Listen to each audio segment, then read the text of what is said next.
Hello everyone, so hi this is Saurabh Raina. इस video में हम रिवीजन करेंगे microbes in human welfare chapter की और हम सारे टॉपिक कवर करेंगे अकॉर्डिंग टू एनसीईआरटी। सबसे पहले जो माइक्रोब्स होते हैं ना, जैसे बैक्टीरिया, वायरस और फंगाई, ये ह्यूमन के लिए यूजफुल होते हैं। Microbes in house hold product, तो माइक्रोब्स को हाउस होल्ड प्रोडक्ट में यूज कर सकते हैं। पहला माइक्रोब है लैक्टोबैसिलस और लैक्टिक एसिड बैक्टीरिया, जिसे LAB भी कहते हैं। ये जो बैक्टीरिया होता है ना, ये कन्वर्ट करता है मिल्क को कर्ड में बाय प्रोड्यूसिंग एसिड। सबसे पहले ना ये एसिड प्रोड्यूस करता है, लैक्टिक एसिड, वो ना कोगुलेट करता है और पार्शली डाइजेस्ट करता है मिल्क प्रोटीन को।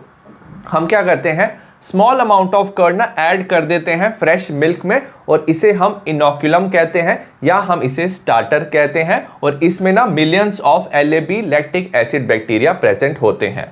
जब सुटेबल टेम्परेचर मिलता है ना, तो ये मल्टीप्लाई करते हैं। मल्टीप्लाई करने से ये एसिड प्रोड्यूस करते हैं और कन्वर्ट करते हैं मिल्क को कर्ड में।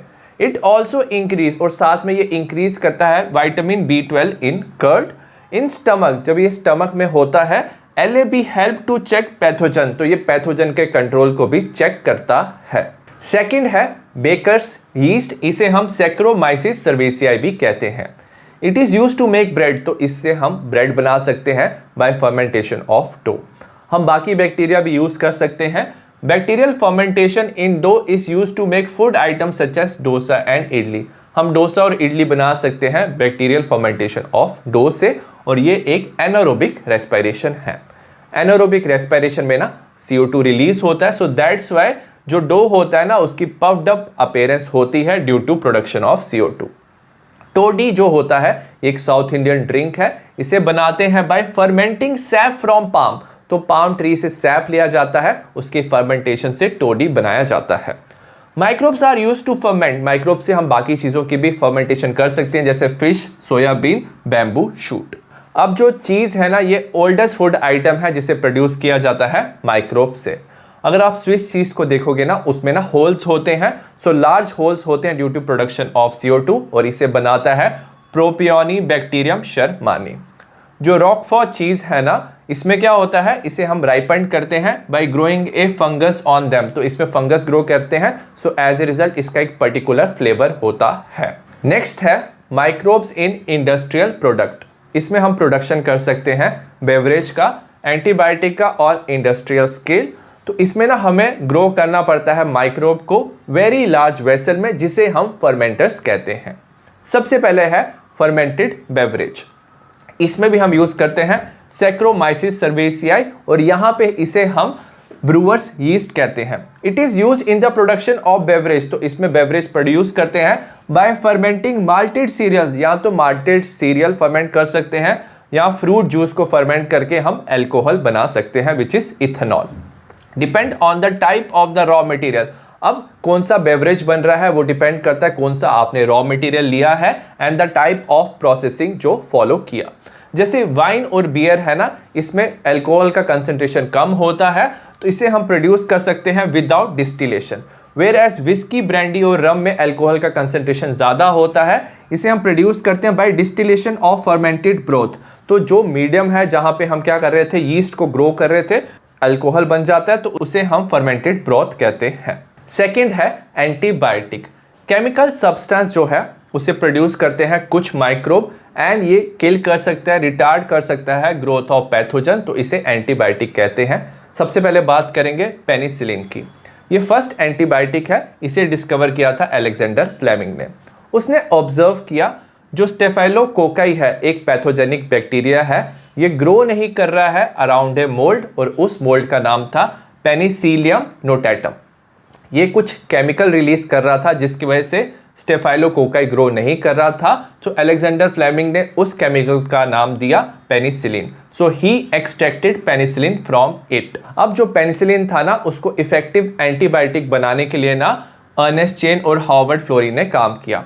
उन्होंने इस्टेब्लिश किया इसे as a full potential effective antibiotic, और इसके लिए इन्हें नोबेल प्राइज मिला था 1945 में। और पेनिसिलिन को यूज किया गया to treat American soldier in world war 2।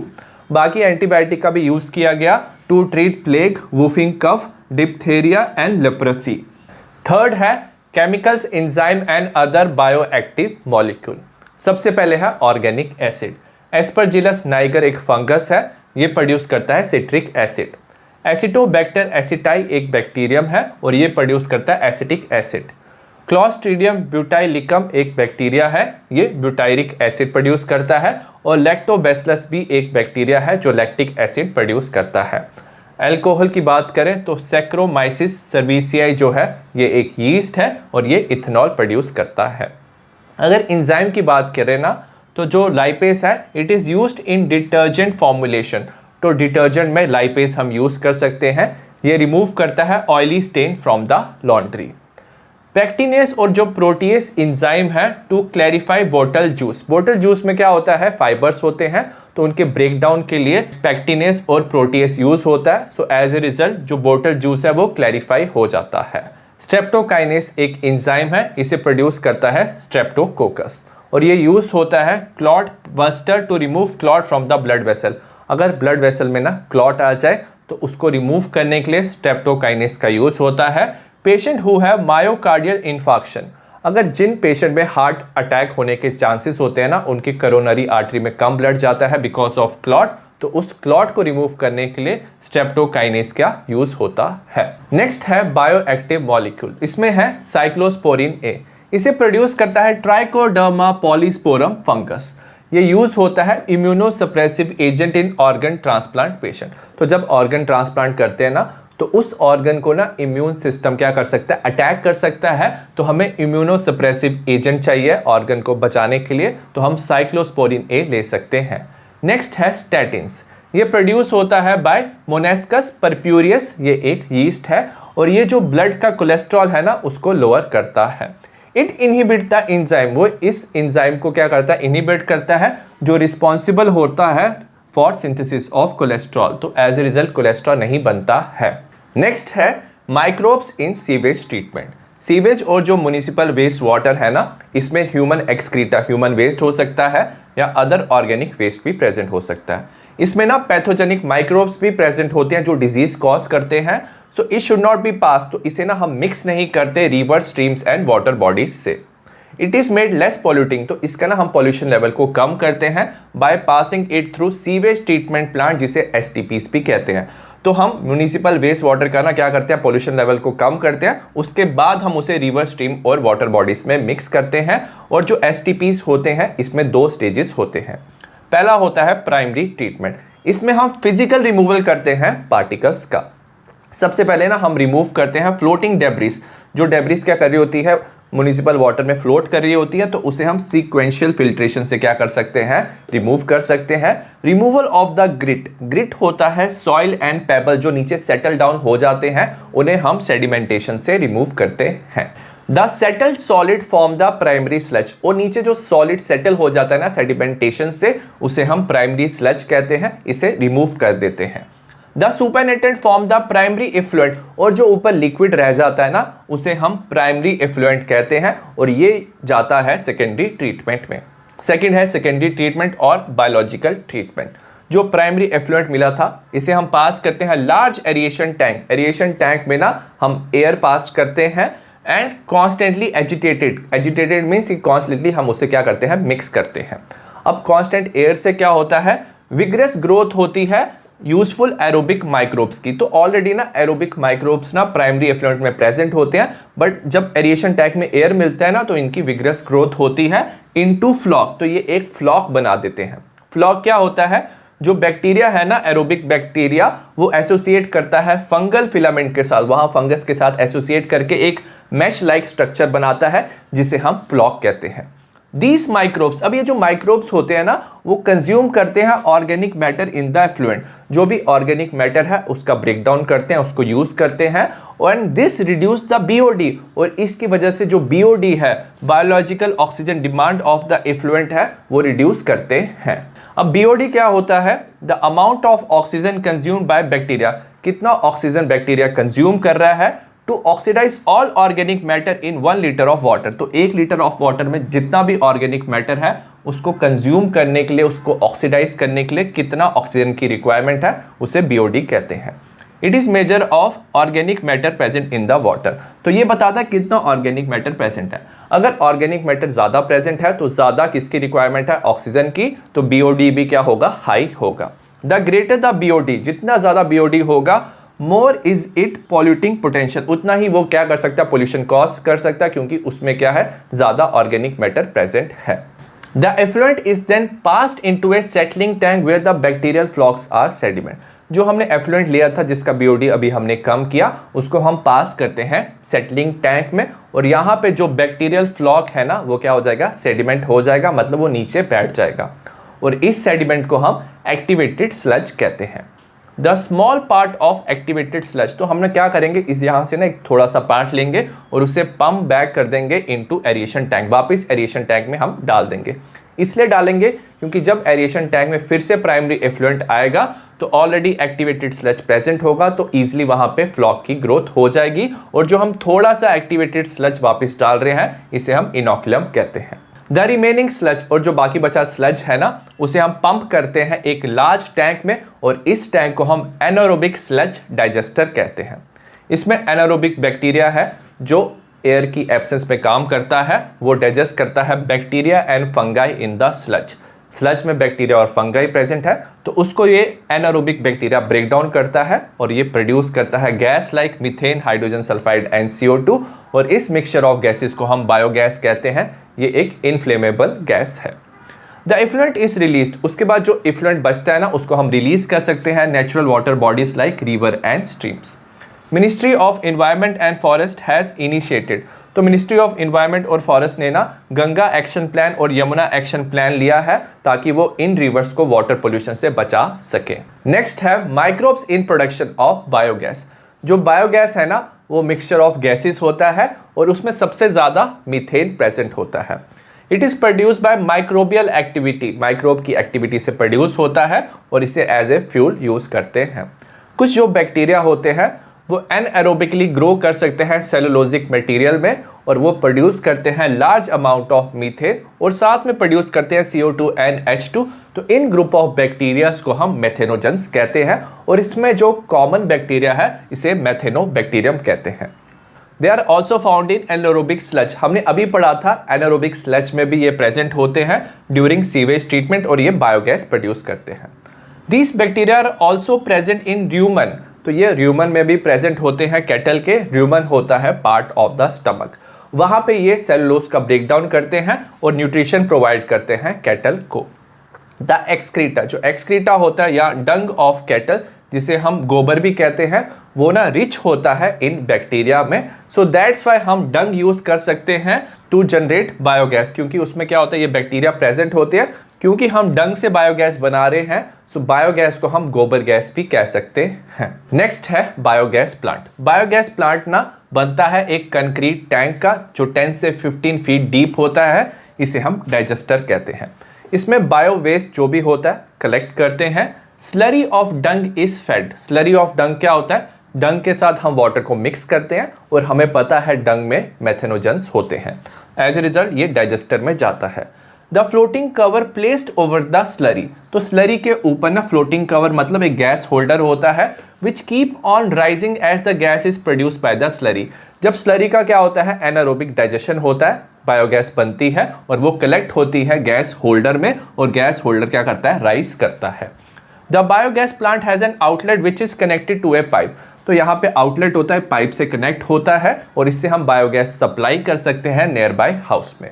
The spent slurry, अब जो स्लरी यूज हो गया ना, उसके बाद जो बच गया स्लरी उसे स्पेंट स्लरी कहते हैं।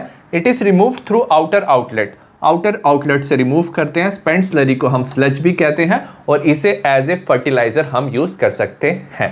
बायोगैस को एज ए फ्यूल यूज कर सकते हैं हीटिंग, कुकिंग एंड लाइटिंग के लिए। ये इको फ्रेंडली और pollution free source of energy है। टेक्नोलॉजी जो था बायोगैस का वो उससे डेवलप किया गया था इंडिया में, और इसे डेवलप किया था Indian Agricultural Research Institute IARI and Khadi and Village Industrial Commission, जिसे KVIC कहते हैं। नेक्स्ट है microbes as bio control agent.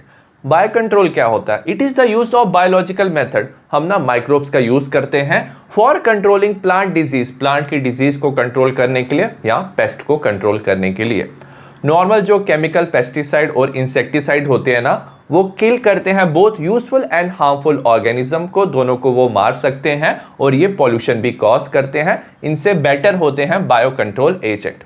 इनकी एग्जांपल है, पहली एग्जांपल है लेडी बर्ड बीटल। ये जो बीटल होता है ना, इसमें रेड और ब्लैक मार्किंग होती है और ये फीड करता है एफिड्स में। सेकंड है ड्रैगन फ्लाइज। जो ड्रैगन फ्लाइज है ये प्रे करता है मॉस्किटो में। टू कंट्रोल बटरफ्लाई कैटरपिलर्स, तो बटरफ्लाई के कैटरपिलर को कंट्रोल करने के लिए हम ड्राइड स्पोर्स लेते हैं एक बैक्टीरिया के, उस बैक्टीरिया का नाम है बैसिलस थ्यूरेनजेनेसिस, जिसे बीटीबी कहते हैं। इसे मिक्स करते हैं वाटर के साथ और इसे स्प्रे करते हैं वल्नरेबल प्लांट्स जैसे ब्रासिकस एंड फ्रूट ट्री पे। These are eaten by the caterpillars.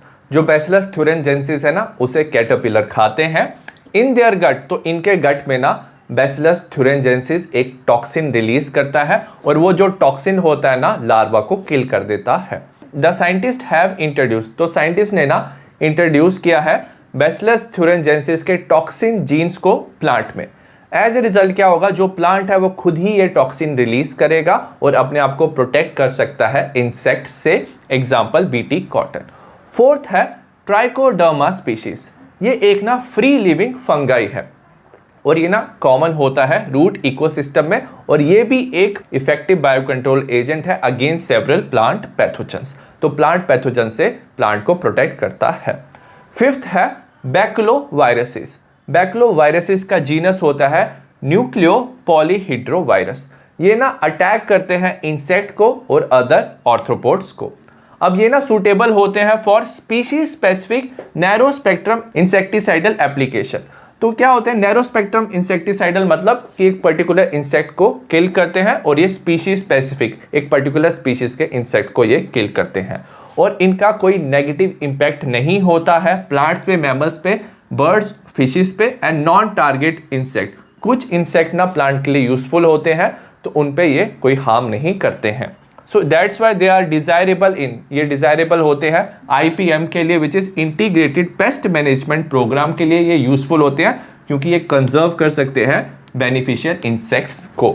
Next है microbes as bio fertilisers. Bio fertilisers क्या होते हैं, ये ऑर्गेनिज्म होते हैं जो इनरिच करते हैं nutrient quality of the soil, तो सॉइल की न्यूट्रिएंट क्वालिटी को इंक्रीज करते हैं। Example bacteria, fungi and cyanobacteria. Rhizobium क्या होता है, एक सिम्बियोटिक बैक्टीरिया होता है और ये रूट नोड्यूल में प्रेजेंट होता है लेग्यूमिनस प्लांट के। ये ना फिक्स करता है एटमॉस्फेरिक नाइट्रोजन को ऑर्गेनिक फॉर्म में, जिसे प्लांट एब्जॉर्ब कर सकते हैं। फ्री लिविंग बैक्टीरिया की बात करेंगे, एजोस्पाइरुलम एंड एजोटोबैक्टर। ये भी क्या करते हैं, इनरिच करते हैं nitrogen content of the soil और ये भी क्या करते हैं, एटमॉस्फेरिक नाइट्रोजन को फिक्स करते हैं सॉइल में। नेक्स्ट है माइकोराइजा। माइकोराइजा एक सिम्बियोटिक एसोसिएशन होता है फंगाई विद प्लांट और जो फंगाई होता है उसका नॉर्मली जीनस होता है ग्लोमस, तो many member of genus Glomus form mycorrhiza. अब ना ये काफ़ी यूजफुल होता है प्लांट्स के लिए। ये जो फंगस होता है तो ये एब्जॉर्ब कर सकते हैं फॉस्फोरस फ्रॉम द सॉइल और उसे पास करते हैं प्लांट को। ये रेजिस्टेंट देते हैं रूट बॉर्न पैथोजन, जो पैथोजन रूट में होते हैं तो उसे रेजिस्टेंट देते हैं। Tolerance to salinity and drought, जो प्लांट है वो high salt concentration in soil या ड्रॉट में, मतलब लेस वाटर कंसंट्रेशन में भी सर्वाइव कर सकते हैं। Give overall increase in plant growth and development, तो प्लांट की ग्रोथ और डेवलपमेंट होती है। नेक्स्ट है साइनोबैक्टीरिया, इसे ब्लू ग्रीन एल्गी भी कहते हैं। ऑटोट्रॉपिक माइक्रोब्स होते हैं, ये फिक्स करते हैं एटमॉस्फेरिक नाइट्रोजन को। Example anabaena, nostoc and Oscillatoria. ठीक है, ये ऐड करते हैं ऑर्गेनिक मैटर को सॉइल में और ये इंक्रीज करते हैं fertility of the soil. I hope आपको ये रिवीजन समझ आया हो। सिमिलर टाइप ऑफ वीडियो आपको बाकी चैप्टर्स के मिलेंगे, डिस्क्रिप्शन में लिंक मिलेगा। तो see you in the next video, bye.